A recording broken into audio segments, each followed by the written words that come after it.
आज मैं जिस विषय पर अपने विचार प्रस्तुत करने जा रहा हूं वह है, क्या हमारे इस जन्म के रिश्ते पिछले जन्मों से जुड़े होते हैं। भारतीय दर्शन, विशेषकर भगवद गीता और उपनिषदों में ये स्पष्ट रूप से बताया गया है कि ये जीवन केवल एक यात्रा का हिस्सा है।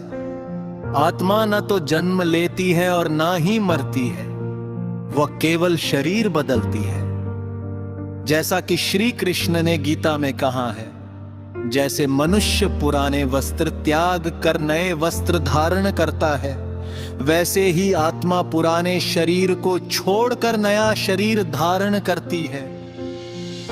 अब प्रश्न ये उठता है कि क्या हमारे रिश्ते भी पिछले जन्मों से जुड़े होते हैं। धार्मिक दृष्टि से देखा जाए तो उत्तर है हाँ। हम जो भी कर्म करते हैं वो एक ऊर्जा के रूप में हमारे साथ जुड़ा रहता है। इसे ही हम कर्म बंधन कहते हैं। अगर हमने किसी से प्रेम किया, किसी की सहायता की या किसी के साथ अन्याय किया तो वह कर्म अधूरा नहीं रहता, वह एक ऋण बन जाता है जिसे चुकाने के लिए हमें फिर से उसी आत्मा के साथ मिलना पड़ता है।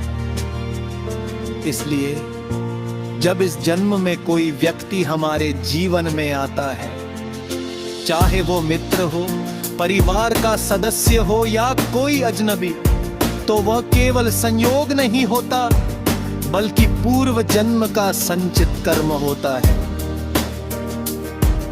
कभी आपने महसूस किया होगा कि कुछ लोग पहली बार मिलने पर भी बहुत अपने लगते हैं और कुछ लोग बिना कारण ही दूर या विरोधी लगते हैं। ये केवल वर्तमान का प्रभाव नहीं है बल्कि ये हमारे पिछले जन्मों के रिश्तों की झलक गए। धार्मिक ग्रंथों के अनुसार हमारे जीवन में आने वाले हर व्यक्ति का एक उद्देश्य होता है, या तो वो हमें कुछ सिखाने आता है या फिर हम उससे कुछ सीखने आते हैं। इसलिए हमें अपने हर रिश्ते को सम्मान और समझदारी से निभाना चाहिए।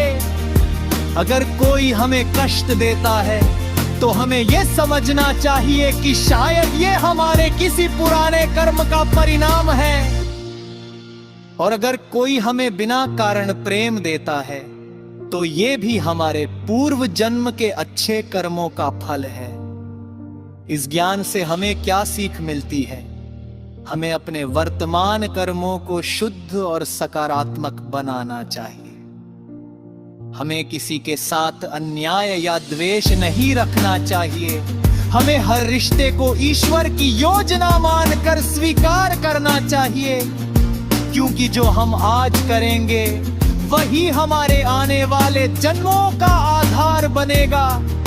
अंत में मैं यही कहना चाहूंगा, ये जीवन केवल जीने के लिए नहीं बल्कि समझने और सुधारने के लिए मिला है।